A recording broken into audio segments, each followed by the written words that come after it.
جو اس مہینے میں کسی روزہ دار کو روزہ افطار کرائے، یہ روزہ افطار کرانا اس کے گناہوں کی بخشش کا ذریعہ ہوگا، اور فرمایا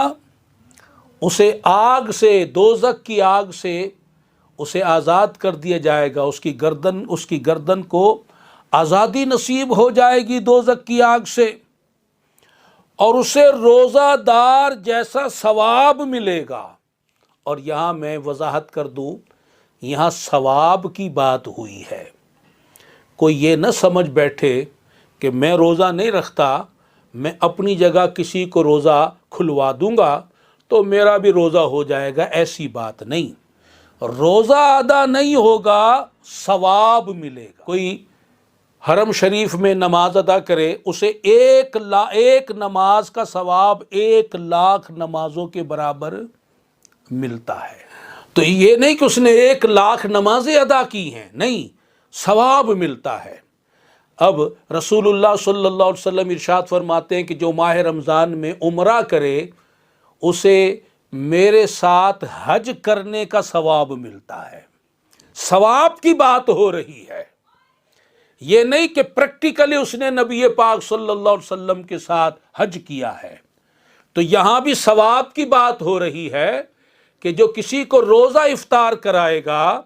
اس کی بخشش بھی ہوگی، جہنم سے آزادی بھی ملے گی، اور اسے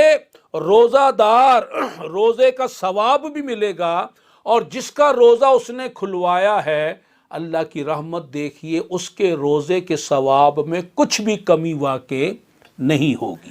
ہم نے عرض کی یا رسول اللہ صلی اللہ علیہ وسلم، صحابہ فرماتے کہ ہم نے عرض کی یا رسول اللہ صلی اللہ تعالی علیہ وسلم، ہم میں سے ہر شخص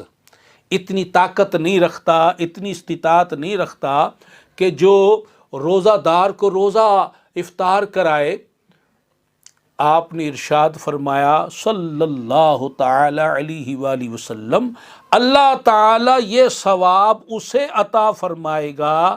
جو ایک گھونٹ پانی پلا کر بھی کسی کو روزہ افطار کرا دے، ایک گھونٹ دودھ پلا کر، ایک کھجور کھلا کر بھی اگر روزہ افطار کرا دے،